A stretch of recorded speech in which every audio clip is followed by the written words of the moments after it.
Now, the fact that this is a two-engine airplane does not mean that it's a difficult airplane to fly. On the other hand, the two engines do give it a wide range of performance and extra margins of safety. Some hangar experts insist that it is impossible to bail out of the 38 because of the twin booms and rudders and because of the horizontal stabilizer span. The truth is that it is no easier or harder to bail out of the 38 than out of any single-seater fighter. Actually, however, the object isn't to bail out of your ship, but to make the other fellow bail out of his. In the 38, you have a weapon which will help you do just that. It's a fighting man's airplane. Tough, rugged, reliable. Its high-speed performance is well known.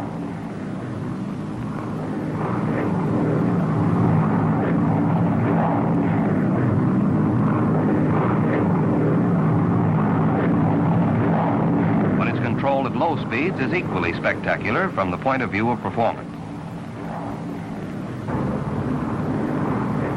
Presented herewith is a new type of airplane, a primary trainer escort, under absolute control at 90 miles an hour indicated.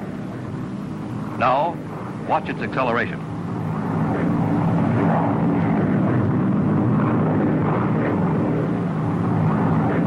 Most important of all, maximum performance makes it possible for a 38 pilot to dictate when and at what altitude he shall combat. But to achieve that maximum performance, it is first necessary to understand normal and emergency operations. What we're about to see won't give us any laughs or thrills, but in the thick of battle when the going is tough, might mean the difference between victory or defeat, life or death. Among other things, we'll see what to do for normal routine precautions. For single-engine flight, landing, and single-engine failure on takeoff, how to handle one or both propellers in operative or so-called running while. We will check on use of landing gear and flap emergency extension systems. All of these will be seen for the purpose of achieving the true objective of the airplane, maximum performance in combat. And the men best qualified to demonstrate these operations are the men who know the 38 best, men who have flown them the most, production pilots. Charlie Brannan, Tom Kennedy, Jimmy Mattern, Avery Black. The pilot who's flown more 38s than any other man is going to take it up from here. He's the chief engineering test pilot, Milo Burcham. We're not going to try to teach you how to fly. You've all had good training in other ships.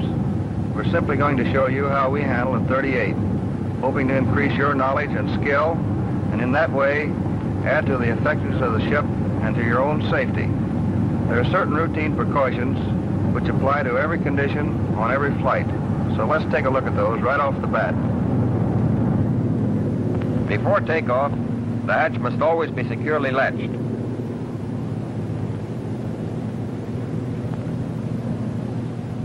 Both sliding windows must also be closed all the way. With the windows closed, the airflow is normal. But if the windows are carelessly left open, the airflow is disturbed and causes the wake to hit the tail. On airplanes equipped with external tanks, it is essential to be able to drop the tanks immediately in case of engine failure on takeoff. Therefore, before starting, the drop tank switch is placed in the safe position and the drop tank selectors are placed on, so that in an emergency we can lose the tanks by simply punching the drop tank release button. When the full fuel load is carried, takeoffs are always on the front tanks. Normally, we use no flaps. Later, we will check on conditions where flaps are used. But at all times, maximum allowable manifold pressure is used. Once in position at the head of the line, and after run-up and mag check, propellers are checked in the automatic position. By trying the governors, we make certain that they're really governing.